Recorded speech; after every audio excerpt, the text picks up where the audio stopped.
કહેવાય. આ કાને સાંભળે આ કાને કાઢી નાખે, કોડિયા કીધા એટલે કે આના ફૂટી ગયા. પરમાત્માએ આવી જીભાન આપી છે. જીભાન શું કરવા આપી છે? જીભાન દ્વારા આવા શબ્દો બોલે હામેલાનું કલ્યાણ કરવા માટે, હામેલાનો નફો કાઢવા માટે નહીં. આપણે જીભાનનો રોજ ખોટો ઉપયોગ કરવી છે. જોયું ના હોય, જાણ્યું ના હોય તો આની વાતો આને કરી દેવી છે. ફલાણે આમ થયું, તું જોવા જીવો છું, તે નક્કી કર્યું કે આવું થયું છે, બનાવ બનેલો છે. ભલામણા કોકની નિંદા શું કામ કરે છે? અને એમાં આપણા ભાઈઓની, બીજાની નહીં. એટલે ભાઈઓના ટાંટિયા ખેંચે. આમાં કેવું છે, એક જગ્યાએ કૂતરા ભેગા થયા. એમાં કૂતરાને નિર્ણય કર્યો, ગઈઠા કૂતરાએ કીધું કે મારે યાત્રા કરવા જવું છે, ચારધામની યાત્રા કરવા. વડીલ કૂતરો ઉભો થયો, એ કે જાઓ. એને શરૂઆત કરી હાલવાની. આગળ જ્યો તો એક ગામ આવ્યું, તો અહીંયા કૂતરા ડવડવાટ કરવા માંડ્યા. હા ભાઈ, એની નાતના.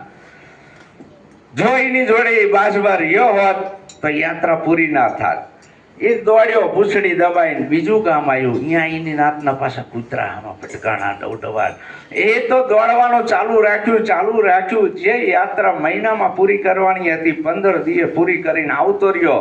અને ગામમાં તો 1 મહિનાનો વદાળ આપેલો.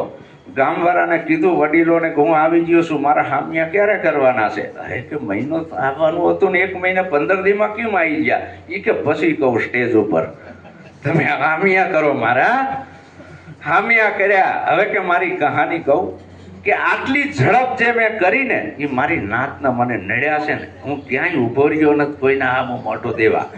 દોડ પૂંછડી દબાઈને દોડ્યો છું. કોણ શું કરે છે એ મેં નથી જોયું. મારા સદગુરુએ માર્ગ બતાવ્યો છે, માર્ગે હું દોડે આવતો રહ્યો.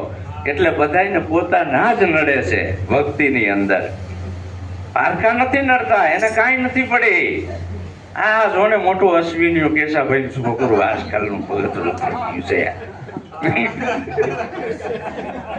અમે ગઈઢા થઈ ગયા. હવે એને જ્યાં હવે આ ખબર હોય, આ જિંદગી આખી અમે આમાં કાઢી નાખીને એ કે મેં ભગવાન જોયો આમ હોય.